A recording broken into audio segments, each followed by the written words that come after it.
de costume, como o pastor sempre faz, nós já vamos entrar no nosso estudo. Então, irmãos, eu coloquei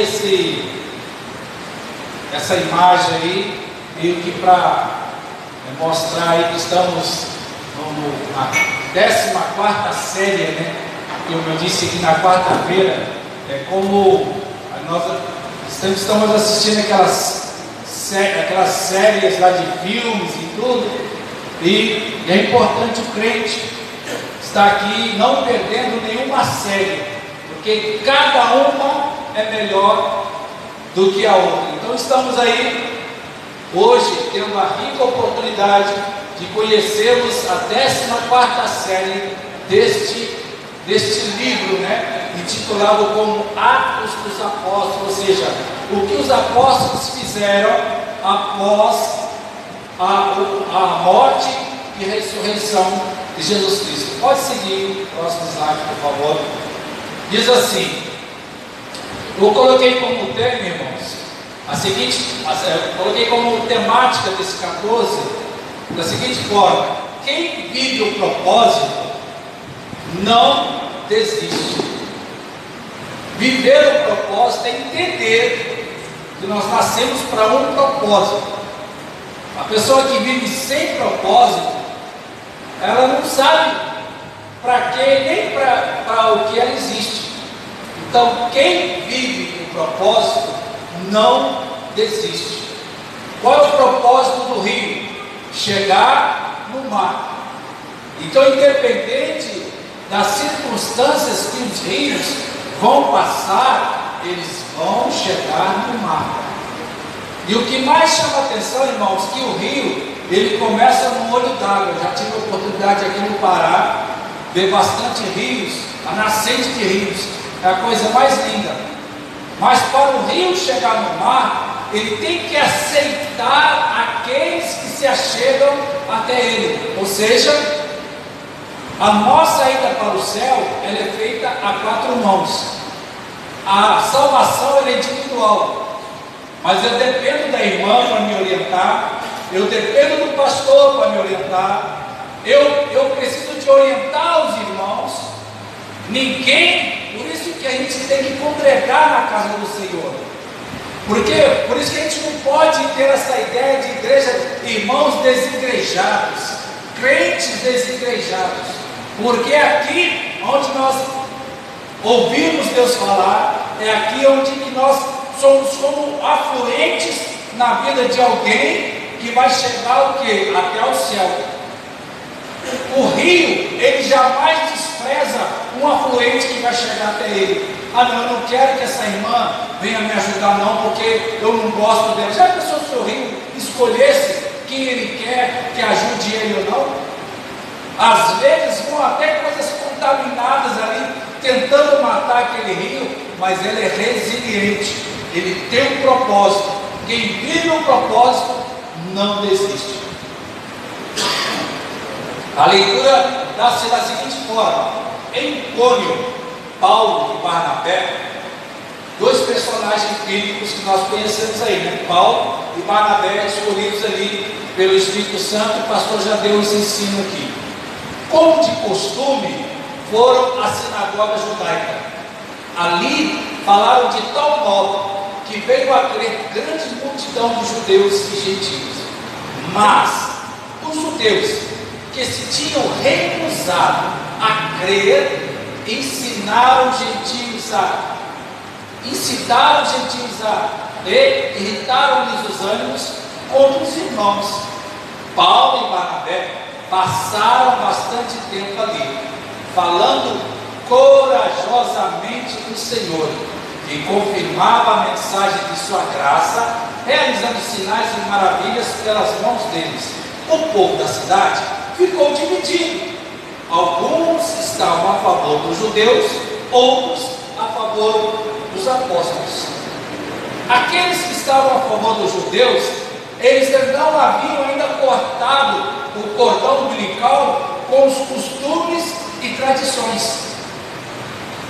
Quando nós aceitamos a Jesus como nosso único e suficiente Salvador, é necessário nós cortarmos o nosso cordão umbilical com as tradições do avô, com as tradições da avó, com os costumes da cidade, com os costumes da rua, com os costumes da família. Esses judeus, eles não, além de eles não crerem na ministração, eles colocavam os costumes e tradições acima do Evangelho. E para isso, irmão, precisava de alguém falar com coragem. O nosso maior exemplo é Jesus. Jesus nunca deixou de ter coragem para falar do Evangelho. Ter coragem não é ser agressivo, é falar o que a Bíblia diz. Jesus diz que as tradições e costumes invalidam o meu Evangelho. Toda vez que você vier para a casa do Senhor e você achar que você tem que sentar naquela cadeira, porque aquela cadeira Deus vai falar contigo, você já está invalidando o Evangelho. Todas as vezes que você for buscar um emprego, uma porta de emprego, e você falar, eu vou com essa camisa aqui, porque essa camisa é a camisa da sorte, você está na área de costumes, tradições. A Bíblia diz que isso invalida o Evangelho. Mas quando fala ali da questão do costume, que já era costumeiro deles, e nas sinagogas judaicas pregar a palavra de Deus. E por que a questão nós colocamos ali, falando corajosamente do Senhor? Porque você entrar numa sinagoga e romper com os costumes e tradições de pessoas que invalidavam a verdade sobre Cristo, você precisa ter coragem. Como, por exemplo, tem pessoas em que os pais não são crentes. Tem pessoas que entram em determinado local para evangelizar, para falar do amor de Jesus, precisa de ter coragem para falar a verdade. Doa a quem doer. Se doer em você ou se doer no outro. Se você for algo de levante do outro, por conta dele não aceitar a sua verdade, você não pode voltar a palavra atrás. É isso que nós vamos entender aqui da palavra. Pode continuar, por gentileza. A explicação é: Paulo sabia exatamente onde estava se colocando para pregar o Evangelho de Jesus e os riscos de ser morto, mas o propósito de Deus em seu coração era mais forte do que a sua própria vida. Então existem 3 tipos de crente, irmãos. Na nossa caminhada nós vamos nos deparar com 3 tipos de crente. Aquele crente que serve a Deus com medo de Deus, com medo da sua alma ir para o inferno. Não pode sair da igreja não, hein? Não pode fazer isso não, que Deus está vendo, hein? Não pode fazer isso não, que Deus vai te castigar. Olha, se você fizer isso, a mão de Deus vai pesar. Ela serve a Deus com medo e incita outras pessoas a terem medo também. E o que Jesus disse? A pessoa, o crente, o irmão, que estiver neste mundo com medo de ir para o inferno, eu estou aqui, não, só estou na igreja porque eu não quero ir para o inferno. Eu não quero compromisso de ganhar alma para Jesus, eu não quero saber de obedecer o pastor, eu só não quero ir para o inferno. Quem que Jesus fala dessas pessoas? Se você está aqui só para se livrar do inferno, é para lá que você vai. Porque você está aqui com medo e não com liberdade. Eu sempre costumo dizer, irmãos, a respeito do Calvário e do Sinai. A lei do Sinai e a lei do Calvário.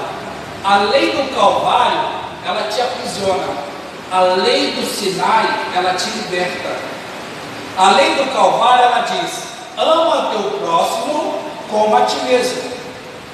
A lei do Sinai, não que nós não devamos invalidar o Antigo Testamento. Ele veio, Jesus cumpriu o Antigo Testamento. Ele diz: eu acrescento-vos estas palavras: amai-vos uns aos outros. O que a lei diz? Porém eu vos digo, amai-vos uns aos outros como Jesus os amou. Porque tem gente que não ama a si mesmo, tem gente que não valoriza a si mesmo, tem gente que não cuida de si mesmo.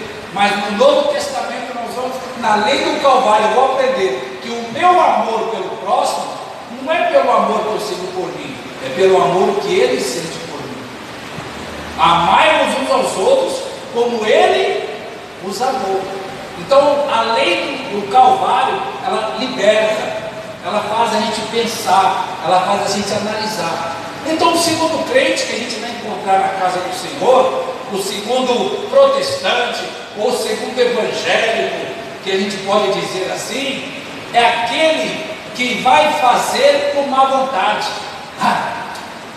O pastor falou para ir na igreja, eu tenho que ir lá na igreja, hoje eu queria ver o pagão, hoje eu queria ver o reparto, aí eu queria isso, aí eu queria aquilo, aí eu queria fazer não sei o que, eu queria dormir até mais tarde, aí eu vou ter que ir na oração do meio-dia, não, eu estou indo, mas só Deus sabe, por mim eu nem ia. Fazer a obra do Senhor com má vontade, Deus não está nesse negócio. Deus não tem prazer na alma daquele que faz as coisas do Senhor relaxadamente e de má vontade. Agora o terceiro é aquele que tem prazer. Mas está chovendo, mas eu vou assim mesmo. Mas o tempo não está bom, mas você mesmo. Mas está um sol quente, você vai na oração do meio-dia? Eu vou. Eu lembro de um show que teve lá em São Paulo esse ano ainda, uma cantora aí que nem sei quem é. Só daqui de Belém foram 50 ônibus, se eu não me engano. Se eu tiver errado, alguém me corrige aí. Foi no show lá em São Paulo. Chegou na hora do show, o sol estava tão quente que cancelaram o show.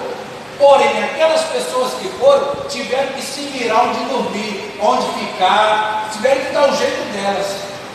Agora você imagina sair daqui para São Paulo, 4 dias no ônibus, chegar lá, ter que pagar para onde ficar e não sei o que, e sacrifício.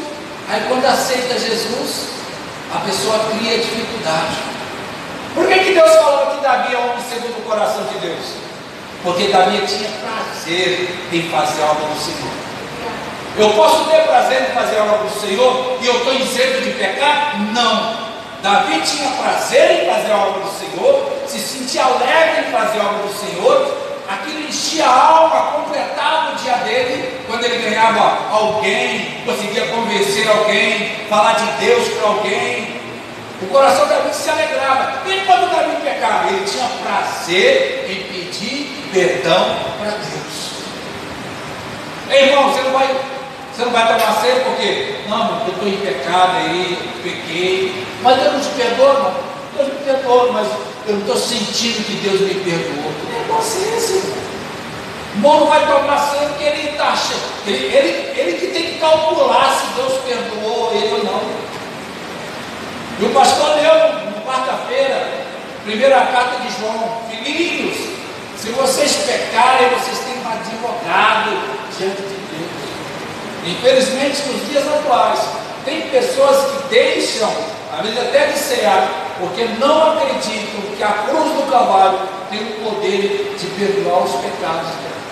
Então vamos ali. Mas o propósito de Deus em seu coração era mais forte do que a sua vida. Segue, por favor. Formou-se uma conspiração. Viram lá que no slide anterior, aquelas pessoas começaram a fazer conversinha, disse-me-disse, fazer grupinho, criar divisão na igreja, esse grupo é desse aqui, esse aqui é melhor do que esse aqui. O que acontece? Formou-se uma conspiração de gentios e judeus, juntamente com seus líderes, para maltratá-los e apedrejá-los. Quando eles souberam disso, fugiram para as cidades licaônicas de Listra e Derbe e seus arredores, onde continuaram a pregar as boas novas. Então, irmãos, sempre vai existir esse tipo de gente. Você para e fala assim: mas Jesus, eu estou fazendo para ti. Jesus, eu estou indo para a sua casa. Jesus, eu estou me consagrando. Jesus, eu estou fazendo isso, Jesus, eu estou fazendo tudo certinho, e parece que quando eu estou fazendo errado, não acontece nada. É assim que o inimigo quer. Quando você estiver fazendo errado, ele não vai mexer contigo. Passa o próximo slide. Explicação. Não é porque estamos fazendo a vontade de Deus que não devemos vigiar. E foi o que Paulo e Barnabé fizeram quando souberam que corriam risco de vida. Então, irmão, não é porque você é muito ungido de Deus, não é porque você é homem de Deus, não é porque você é mulher de Deus que Deus revela, que Deus faz isso, faz aquilo. Não é por isso que em situações adversas a gente precisa vigiar. Então nós, como igreja, precisamos estar vigilantes às ciladas do inimigo. Então, vejamos essa explicação. Não é porque estamos fazendo a vontade de Deus que não devemos vigiar. Não está dando certo aqui? Irmão, vai pular. Alguém já viu o rio furar uma montanha? Alguém já viu aqui um rio cavucar a montanha? Não, que eu quero passar aqui. Essa montanha está me atrapalhando, eu vou passar aqui. O que ele faz? Ligeiramente ele dá a volta por ela. E interessante que quando ele dá a volta por detrás da montanha, o que é a impressão que você tem? Você passa assim, engraçado, né? Lá em cima o rio estava pulando, caudaloso, parece que estava vivo. Aí aqui parece que o rio está morto, parece que está parado, porque as lutas fazem a gente ficar menos afoito, fazem a gente ficar triste, dá vontade de ficar em casa, não dá vontade de vir para a igreja, traz luta, traz um processo que a gente tem que entender por conta do propósito. Mas o rio não para, porque ele sabe que ele tem um objetivo. Próximo slide, por favor. Em Listra havia um homem paralítico dos pés, aleijado desde o nascimento, que vivia ali sentado. Ele nunca tinha andado. Então ele estava sentado e nunca tinha andado. Ele ouvia Paulo falar. Essa é a coisa mais linda que liberta a pessoa e traz ela para Jesus, é ouvir. Cada um de nós aqui, irmãos, desde esse menino que eu sempre chamo ele de pastor, e eu quero profetizar na vida dele que ele será o pastor, homem de Deus neste lugar. Irmãos, todos de nós aqui sabemos falar de Jesus. Todos nós aqui sabemos falar de Jesus. E quantas pessoas aí estão precisando de ouvir? E aquele homem estava ali, depositando as esperanças dele no que ele estava ouvindo. Veja alguém ouvir uma palavra boa, sua. Às vezes você leva uma palavra, não, fica aí mesmo. Não, vira amigo dessa doença. Vira amigo dessa enfermidade. Quantas pessoas, irmãos, deixaram de vir para a casa do Senhor porque não creram no milagre, descreram no milagre, porque alguém falou, não, minha avó também era assim, meu avô também era assim, lá em casa todo mundo morreu assim, e não sei o que é assim, e não muda a sua história. Quando Paulo olhou diretamente para ele e viu que o homem tinha fé para ser curado, disse em alta voz, levanta-se, fique de pé. Com isso, o homem deu um salto e começou a andar. Ao ver que Paulo fizera a multidão, a multidão começou a gritar em língua licaônica: os deuses desceram até nós em forma humana. E a Barnabé chamavam Deus e Paulo Hermes, porque era ele quem trazia a palavra. Então, irmãos, ali entre os dois sempre era dividido, né? Então Paulo trazia a palavra, Barnabé dava os subsídios, os apoios, porque a Bíblia diz que sempre é importante que ande sempre dois. E por que a multidão, irmãos, agora não estava mais dividido, agora estava junto? Quando viram o milagre, acabou a divisão. Só que tem um detalhe: aqueles que não eram libertos, começaram a pensar, né, e entender que Barnabé e Paulo eram os deuses da Grécia, da mitologia grega. Por que eu digo isso, irmãos? Porque cada país que é conquistado pelo seu inimigo, ele acaba sendo invadido pelas tradições daquele país que foi vitorioso. Então essas tradições que tinha sobre Roma, que Roma, ela conquistou a Grécia. Roma tinha se tornado um grande império. Ela se tornou a Grécia, mas na Grécia havia alguns costumes que Roma acabou trazendo para ela, e consequentemente, quando ela invade Jerusalém, que ela leva para Jerusalém os seus costumes. Quando Roma, ela vem trazendo Cristo, anunciando a religião para o nosso país Brasil, ela trouxe no seu bojo o quê? Vários costumes e várias tradições. Hoje nós vivemos muitos costumes, muitas tradições que não são totalmente de Roma.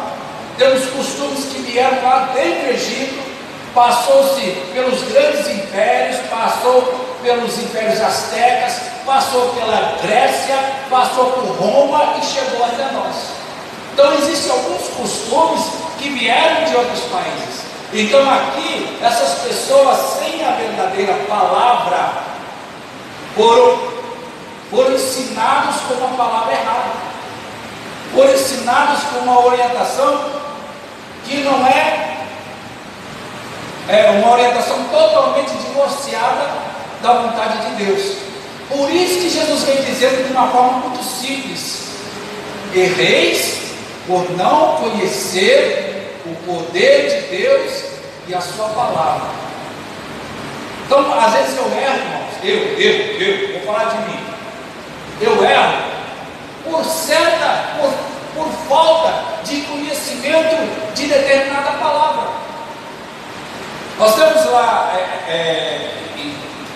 no livro de Provérbios, que diz assim, e é muito usado por crente e não crente. Primeiro eu vou fazer a brincadeira que muitos fazem aí. Ah, lá vai o careca, lá vai aquele banqueteando, lá vai o gordinho, lá vai aquela baixinha, lá vai aquele girafão, lá vai não sei o quê. E às vezes bota palavras pejorativas. E muitos de nós já fizemos isso. A Bíblia diz: aquele que escarnece do pobre e insulta quem o criou. Olha que perigo. E Jesus vem: vocês erram por não conhecer o poder de Deus e a sua palavra. Então toda vez que você pensar em fazer piadinha de um ser humano, pense duas vezes. A Bíblia não aprova isso. A Bíblia não aceita, né? Então quando se falava assim como é que chamou isso na escola, como é que chama aí? Me lembra aí? Bullying. A Bíblia já proibiu lá em Provérbios.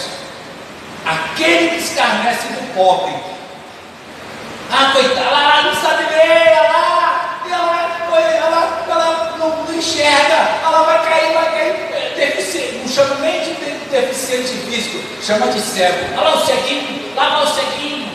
Aquele que escarnece do pobre,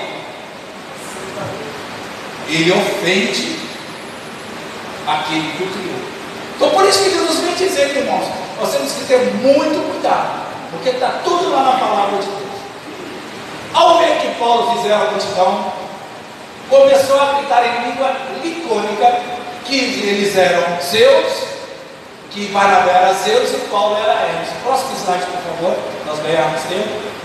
Explicação: onde se tem fé, o milagre acontece, pois o Senhor manifesta seu poder através do nome de Jesus. O povo, por não conhecer a Deus, acha que os deuses estavam operando milagres, ou seja, uma estratégia do diabo para tirar a glória de Deus. É o que tem mais acontecido nos dias de hoje. Jesus é bem claro, antes da vinda de Jesus, o que vai acontecer? Duas coisas: a operação do engano e a apostasia. Quando você vê um determinado grupo invalidando o Evangelho, invalidando o poder de Deus, você já sabe que ali está acontecendo a operação do engano. Quando você vê alguém que em determinado momento vem para a igreja, corre para a igreja, fica aqui na igreja, pedindo a Deus, em determinado momento essa pessoa some, apostasia. Uma hora ela acredita, uma hora ela não acredita. Próximo slide, por favor. O sacerdote de Zeus, cujo templo ficava diante da cidade, trouxe bois e coroas de flores à porta da cidade, porque ele e a multidão queriam oferecer-lhe sacrifícios. Ouvindo isso, os apóstolos Barnabé e Paulo rasgaram as roupas e correram para o meio da multidão gritando: homens, por que vocês estão fazendo isso? Nós também somos humanos como vocês. Estamos trazendo boas novas para vocês, dizendo-lhes que se afastem dessas coisas vãs e se voltem para o Deus vivo, que fez os céus e a terra, o mar e tudo que neles há. Então, uma forma de mostrar para aquelas pessoas que estavam ali, de que eles não eram deuses e eram simples mortais, foi a maneira de rasgar as vestes, se humilhando.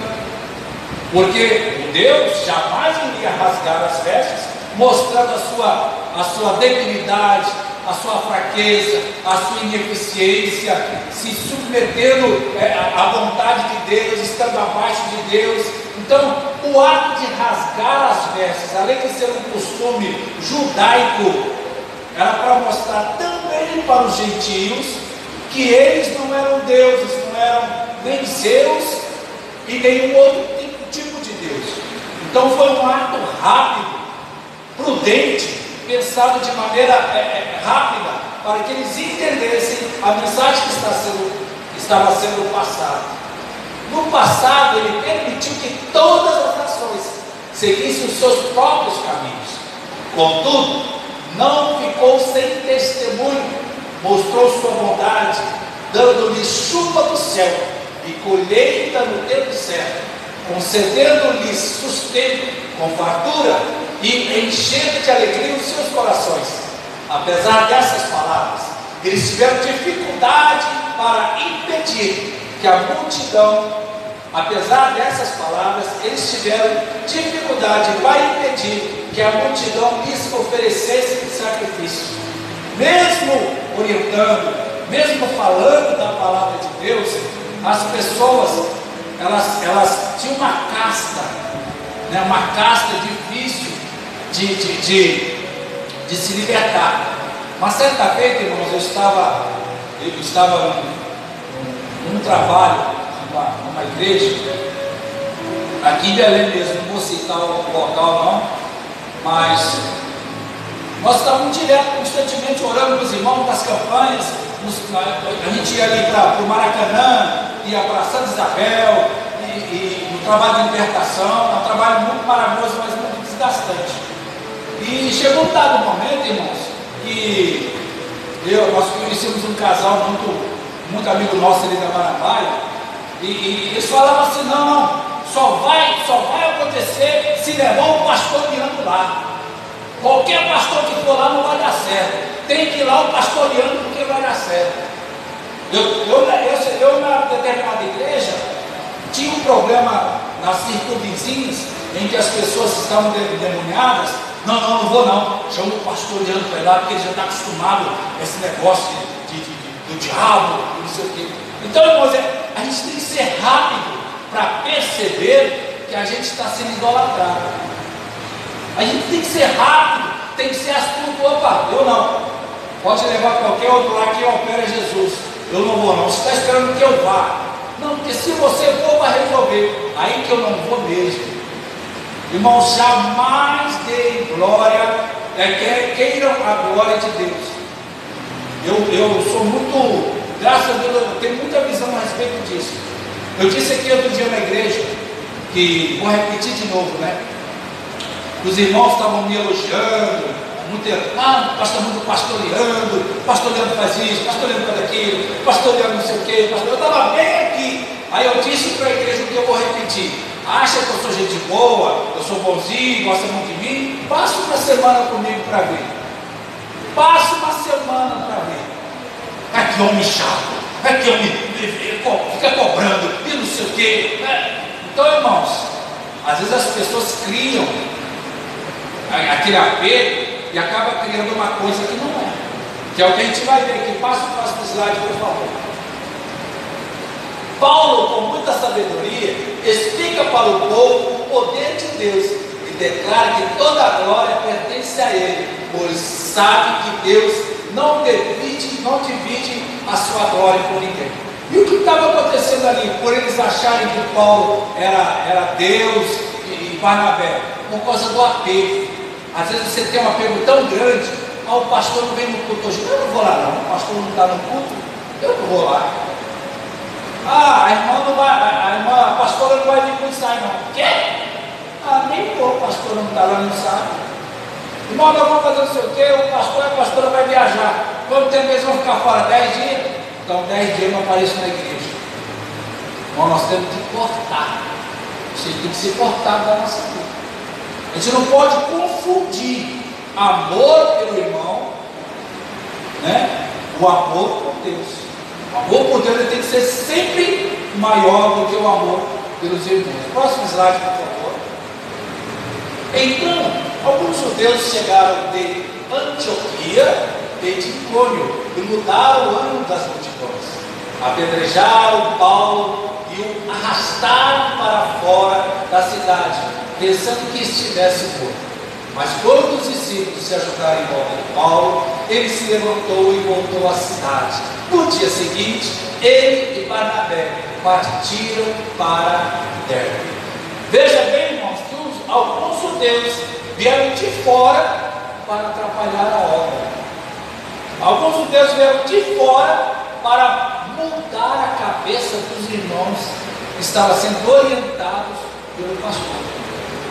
Estavam sendo orientados por aquele que tem os olhos para fazer a obra do Senhor.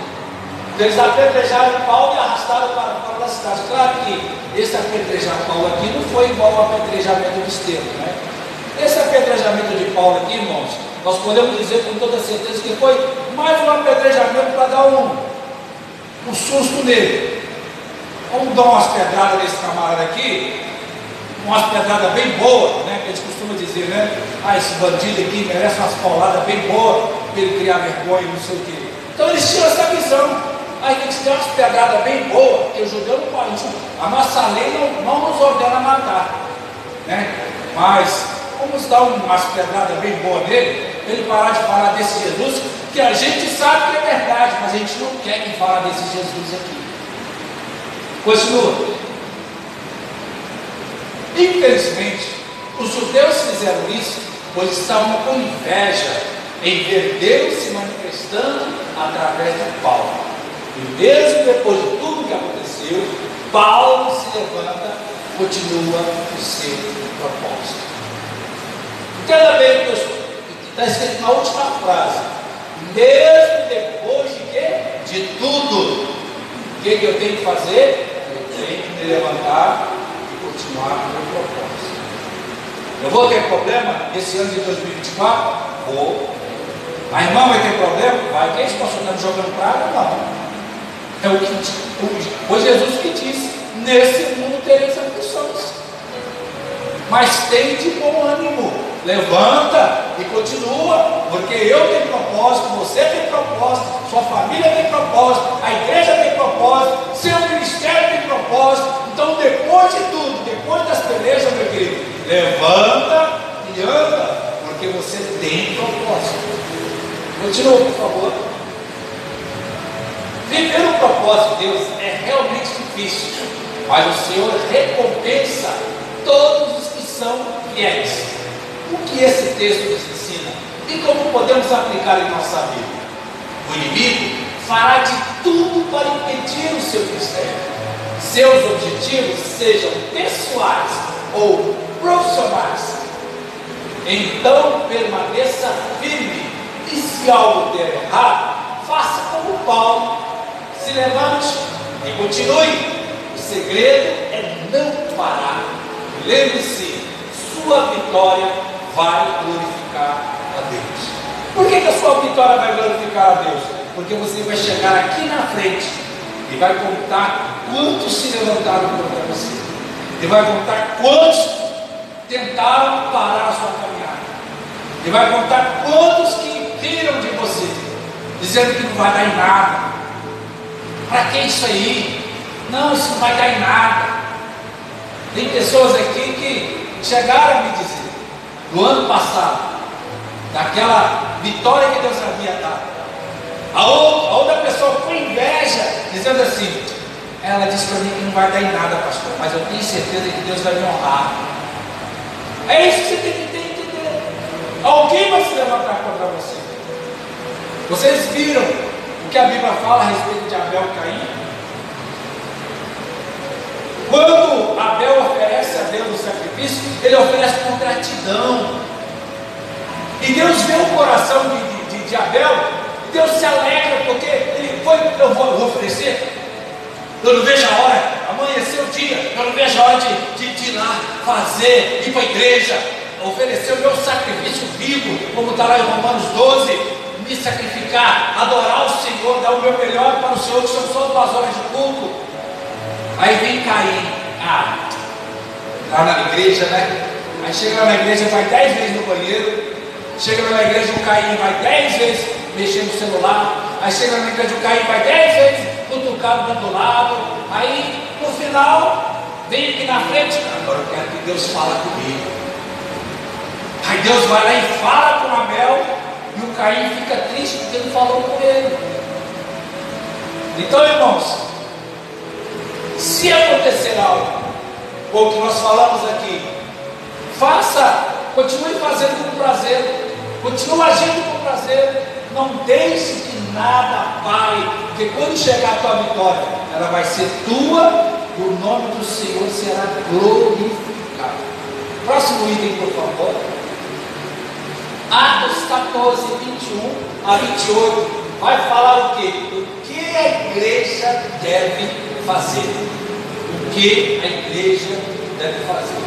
O que é necessário para que a igreja cresça nos nossos dias e nos últimos anos, tem se buscado estratégias diversas para que a igreja cresça numericamente. Nessa busca, nomes novos são inventados a cada época para justificar que aquele é um novo método, uma nova estratégia. Mas a igreja de Jesus não se firma em estratégias humanas para crescer, senão da própria Escritura, a Bíblia Sagrada. Nessa conclusão da primeira viagem missionária de Paulo e Barnabé, Lucas deixa registrado o trabalho dos apóstolos e cita alguns fatos que sempre funcionaram para o crescimento de uma igreja bíblica saudável. Primeiro item que eu vou falar aqui em cima, irmãos, o que é necessário para que uma igreja cresça. Nos nossos dias, nos últimos anos, tem se buscado estratégias diversas para que a igreja cresça numericamente. E nós percebemos que há muitos anos Jesus diz assim: ide e fazei discípulos. Não é isso que ele diz? Não é, igreja? Jesus diz: ide e fazei discípulos. O que a gente acabou mudando sem perceber? A gente mudou. Ide e fazei membros. Ide, a nossa membresia está pouca. Nós temos que aumentar o número de membros. Nós temos que aumentar o número de crentes. A igreja está pequena. Nós temos que trazer crentes para essa igreja. Nós temos que ganhar almas para Jesus. Amém, está correto. Mas fazer discípulos. Porque ser membro, olha, você é membro ali do Paysandu, você é membro da Associação do Remo, você é membro de qualquer associação. E parece que a gente acaba levando o crente a se tornar simplesmente membro desta igreja. Não, ele é membro lá da Almirante Barroso, mas ele não é discípulo de Jesus não, viu? Ele não é discípulo de Jesus não. Por quê? Qual a diferença entre membro e discípulo?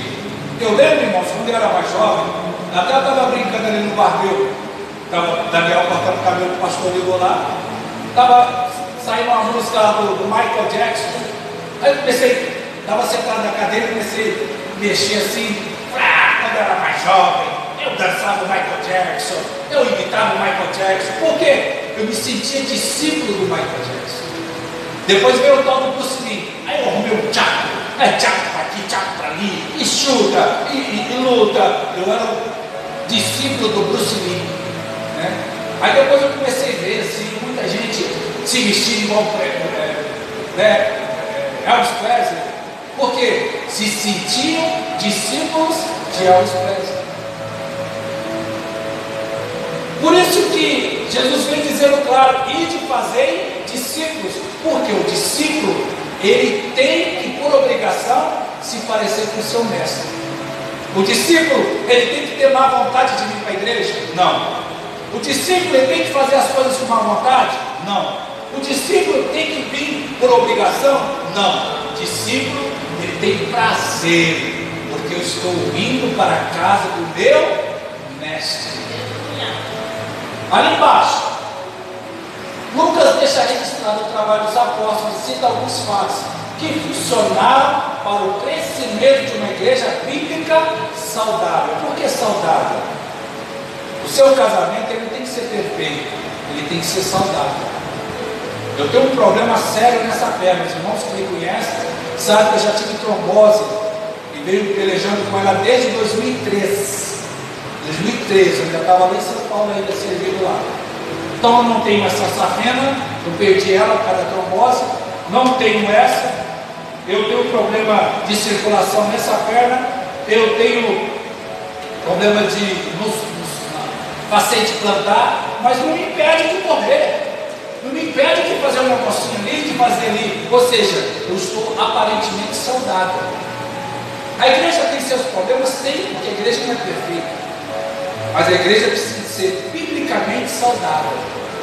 Nós, irmãos, não temos que ser perfeitos, mas saudáveis para servir ao nosso Deus e compreender que Ele é quem nos sara, nos cura e nos liberta dos nossos pecados. Próximo item, por favor. Evangelização. Esqueci do L, tá? Me perdoa. Evangelização para todos em todo lugar. 21. E tendo anunciado o Evangelho naquela cidade e feito muitos discípulos, voltaram para Listra e Icônio e Antioquia.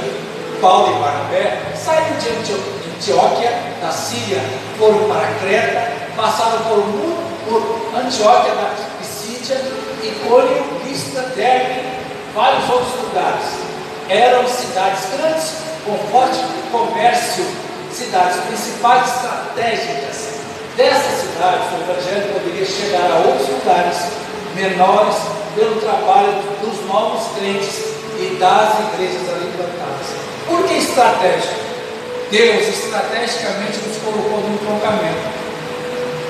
Eu tenho certeza que se você ficar aqui o dia inteiro na igreja, você vai ver todo tipo de gente passando por aqui. Se todo tipo de gente que passar por aqui você entregar um folheto, você vai entregar um folheto para vários tipos de pessoas que representam essas cidades.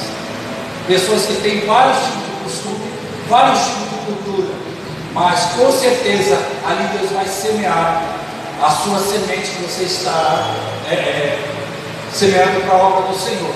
Então Deus já nos deu uma estratégia muito forte, nos colocou num ponto estratégico. Porque às vezes tem gente que fala assim, a nossa igreja lá, ela fica assim, num lugar muito deserto. Nossa igreja lá não tem muito movimento. E aqui, pastor, tem movimento até demais. Um dia que você estiver na sua casa, folgado, com tempo disponível, vamos dizer assim, venha para frente da igreja. Coloque, entregue folheto só aqui na frente desta igreja. É um lugar estratégico de nós ganharmos para Jesus. Próximo item. Discipulando e encorajamento para os crentes. Confirmando os ânimos dos discípulos, exortamos a permanecer na fé, pois que muitas tribulações nos importam entrar no reino de Deus. Após terminar a tarefa de evangelização, dentro da rota de viagem que havia sido programada, Paulo e Barnabé refizeram o mesmo percurso. A ideia era dar bases bíblicas sólidas aos crentes, para que não desistissem da fé abraçada. Paulo e Barnabé ajudaram aqueles irmãos a manterem firme a confiança em Cristo sem desânimo, aprendendo as Escrituras e aplicando-as à vida. O Evangelho naquelas cidades chegou debaixo de lutas, ameaças e perseguições. Essa realidade poderia fazer com que muitos desistissem. Paulo e Barnabé encorajam os irmãos a permanecerem na fé, explicando que não se entra no reino de Deus sem que haja provações, sofrimentos, tribulações diversas, e no meio dessas coisas os crentes sejam provados e aprovados por Deus. Os problemas não eram para desanimar, mas sim aperfeiçoar a fé. Quando Paulo vai apresentar uma pessoa chamada Apeles para a igreja, para trabalhar na igreja, está lá em Romanos 16:10. Ele diz assim: saudai a Apeles, aprovado em Cristo. É disso que ele está falando. Apeles já passou por tudo isso. Ele não precisa ser provado por vocês aí, não, irmãos. Estou mandando uma carta de aprovação, porque este obreiro já passou por muitas lutas e ele foi aprovado em Cristo. Continuando, por gentileza. Organização e liderança para pastoreio da igreja. E havendo-lhes por comum consentimento, eleito anciãos em cada igreja, orando por Jesus, alguns encomendaram ao Senhor em quem havia crido. Depois de encorajar e fortalecer os irmãos na fé e no conhecimento das Escrituras, Paulo e Barnabé reúnem os irmãos em cada uma das cidades e organiza as igrejas, escolhendo sua liderança. Essa versão que escolhi é corrigida e fiel. Ela traduziu a palavra presbíteros como anciãos. Outras versões traduzem para presbíteros. A ideia aqui é a de líderes, pastores, gente com mais conhecimento na fé, que pudesse ensinar a outros, liderando assim a igreja na obediência de Cristo. Ou seja, Paulo, ele se preocupou em deixar líderes. Olha, eu não vou estar aqui, vou estar indo para outros lugares, mas o meu objetivo, para que o propósito se cumpra, é deixar líderes para a glória do Senhor. Próximo slide, por favor. Passando depois por Pisídia, dirigiram-se a Pamfília e, tendo anunciado a palavra em Persia, desceram a Atália e dali navegaram para Antioquia, de onde tinham sido encomendados a graça de Deus para a obra que já haviam cumprido. E quando chegaram e reuniram a igreja, relataram como grandes coisas Deus fizeram por eles, e como abrira aos gentios a porta da fé. E ficaram ali não pouco tempo com os discípulos. Aqui é só para nós concluirmos a leitura e entendermos que eles realmente fizeram com prazer e com diligência a obra do Senhor. O item próximo, por favor. Principais perguntas sobre Atos 14. A série 14, este filme lindo e maravilhoso que você vai levar no teu coração nesta noite. Quais são as principais perguntas feitas a respeito dessa série de número 14 de Atos? Qual foi a reação dos habitantes de Listra quando viram Paulo curar um homem coxo desde o ventre de sua mãe? Os habitantes de Listra ficaram maravilhados e atribuíram o poder de cura aos deuses Paulo e Barnabé foram confundidos com deuses gregos pela multidão listra? Porque Paulo e Barnabé curaram um homem coxo desde o ventre de sua mãe.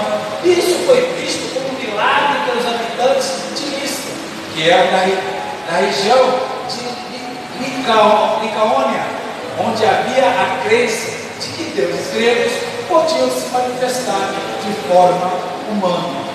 Próximo item. O que Paulo e Barnabé fizeram para combater a ideia que eram deuses gregos? Paulo e Barnabé rasgaram suas vestes e gritaram para que os habitantes de Listra parassem de adorá-los, explicando que eles eram apenas seres humanos como todos os outros. Como terminou a primeira viagem missionária de Paulo e Barnabé? Vejamos bem, estamos na primeira viagem. A primeira viagem missionária de Paulo e Barnabé terminou em Antioquia, onde eles relataram à igreja tudo o que Deus tinha feito por meio deles e como havia aberto a porta da fé para os gentios. Próximo slide, por favor. Pode acender a luz, por gentileza. Irmãos, então essa foi a administração que Deus colocou em nosso coração para o capítulo, a série de número 14 do livro de Atos dos Apóstolos. Deus abençoe, o Senhor, o Espírito Santo, firme no coração dos irmãos, o que foi ministrado nesta noite.